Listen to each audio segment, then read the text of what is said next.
Saudaraku, meski miliaran rupiah dialokasikan melalui APBN untuk perbaikan dan pemeliharaan jalan nasional di Aceh Tenggara yang menghubungkan ke Sumatera Utara, kerusakan jalan tetap belum terselesaikan hingga tahun 2024. Pengerjaan yang dilakukan oleh Balai Pelaksana Jalan Nasional atau BPJN Aceh dinilai tidak tuntas, meninggalkan ruas jalan penuh lubang di berbagai titik.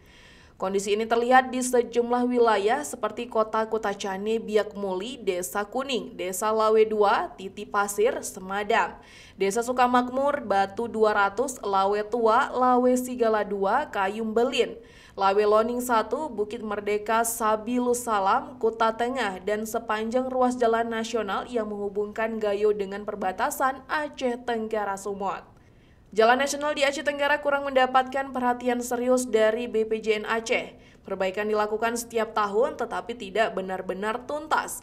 Selain jalan, saluran parit di sepanjang jalan juga tersumbat, sehingga sering terjadi banjir di beberapa titik seperti Pulau Latong, Terutung Megare, Kota Kutacane, Biak Muli, dan Desa Kuning, Keluh Ahmad, salah satu warga setempat. Hal senada juga disampaikan oleh sejumlah pengendara lainnya seperti Sumardi dan Al-Mukaram. Mereka meminta BPJN Aceh segera menangani kerusakan jalan dan parit tersumbat yang menjadi masalah rutin di kawasan tersebut.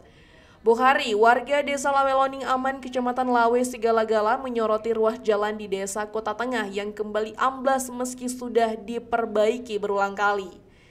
Kerusakan jalan yang terus berulang ini semakin memperkuat desakan masyarakat agar BPJN Aceh bertindak lebih serius dan efektif dalam menangani infrastruktur jalan di Aceh Tenggara. Dari Aceh Tenggara, Asnawi Lui, Tribun Gayo.